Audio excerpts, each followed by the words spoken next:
And here's an update on that tragic story related to an Indian sailor. Captain Sunil James' family has been running from pillar to post to bring him back from a Togo jail for the past 4 months. Now, after his 11-month-old baby passed away, a distraught family is now seeking the Prime Minister's intervention to bring back Captain James to perform his son's last rites.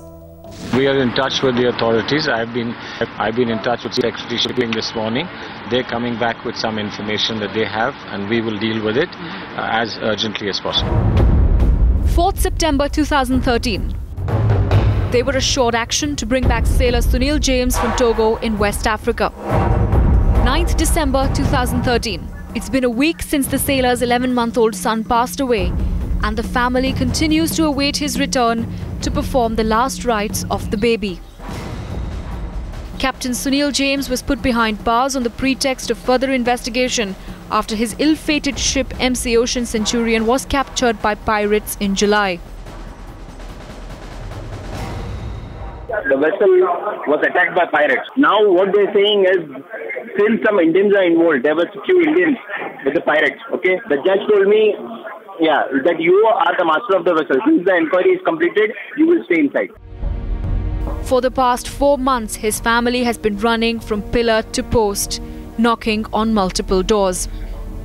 Failed by the Ministry of External Affairs repeatedly.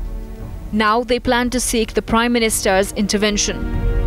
Sunil is my brother-in-law. He is family, and you don't turn your back on your family, no matter what the odds are, no matter what the cost is. So I'll keep trying, but I'm hoping that the Prime Minister and Mr. Rahul Gandhi is able to make a difference to us. That's what we're carrying to New Delhi with us tomorrow. 4 months of inaction, and finally the opposition is taking up Sunil James' case. I think we should double our efforts. We should approach the government of Togo at the highest level. If necessary, the Prime Minister could speak to whoever is in charge in that country and ensure that the captain of the ship is brought back. Locked up in the name of investigation, it is shameful that the Indian government has not bothered to take any action against the small African nation of Togo. In fact, it is now up to a court in Togo to decide the fate of the sailor and whether he could come back to attend his son's final rites or not.